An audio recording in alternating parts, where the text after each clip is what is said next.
Fala galera, beleza? Vamos resolver aqui a questão 69 do P3 da FUVEST. Bora lá? Deixa eu ler o enunciado com vocês. Um corpo de massa 10 kg está preso a um cabo vertical acoplado a um guindaste. Devido a esse arranjo, o corpo pode movimentar-se na direção vertical, executando diversos tipos de movimento.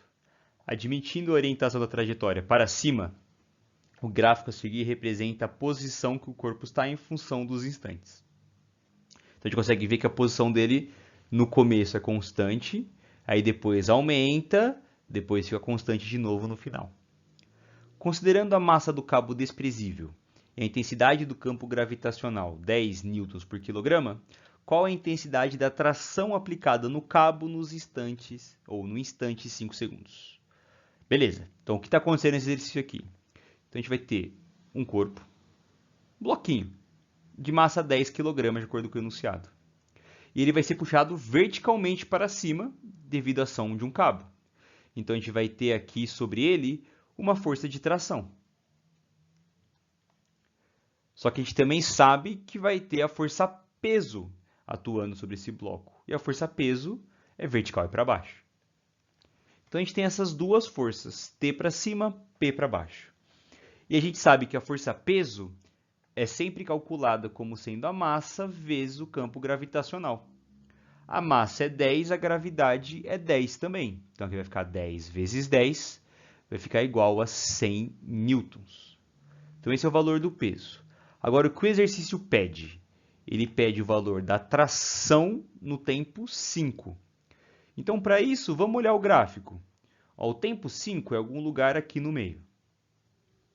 E a gente sobe aqui em cima para chegar como as coisas estão nesse gráfico. Tá? Chega nesse ponto. Agora, não é esse ponto exatamente que é um ponto importante. O que é importante de perceber é o seguinte, ó. Esse gráfico ele tem trechos distintos.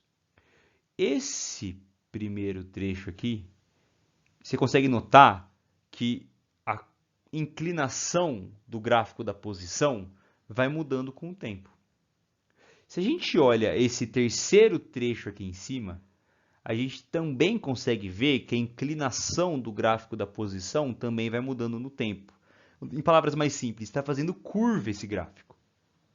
Então, em gráficos de posição no tempo, quando a inclinação varia, ou quando eu tenho curvas, assim, quer dizer que eu tenho aceleração. Não é muito simples de dizer qual é o tipo de aceleração, se ela é constante, se ela é variável, mas ela, ou importante, tem aceleração. Só que o meu tempo 5, ou a posição ali no tempo 5, nas regiões nesse intervalo de tempo, entre 4 e 6, o que eu consigo perceber? Eu consigo perceber que isso forma uma reta, não está fazendo curva. Então, quando tenho gráfico de posição no tempo, eu encontro retas, isso quer dizer que eu tenho um movimento uniforme. Ou seja, nesse intervalo de tempo entre 4 e 6 segundos, eu tenho velocidade constante. Beleza? A aceleração escalar vai ser zero. Só que minha aceleração escalar é zero, isso quer dizer que a minha aceleração tangencial é zero.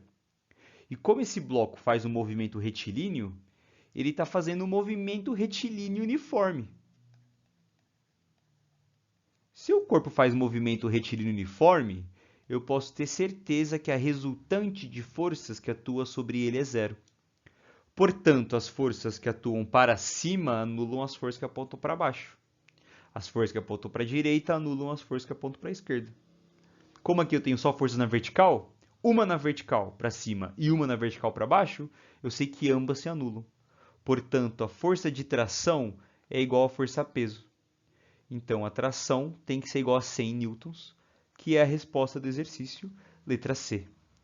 Tudo bem, gente? Então, era fundamental perceber que, como ele pediu a tração no tempo 5, nesse tempo 5 eu estou num intervalo no qual o gráfico de posição no tempo é uma reta. Sempre que isso acontece, eu tenho aceleração escalar igual a zero. Caso ele tivesse pedido uma tração em um intervalo de tempo ou em um instante de tempo que fosse anterior a 4 ou posterior a 6, aí eu teria que ter aceleração tendo aceleração, a tração não seria igual ao peso. Mas a gente não precisa se preocupar com isso, porque ele pediu no instante 5 e nesse instante a tração vai ser igual ao peso. Como o peso é 100, a tração vai ser 100. Beleza, gente? Tomara que tenha ficado claro, que vocês tenham entendido. Muito obrigado por me ouvir. Bons estudos e valeu!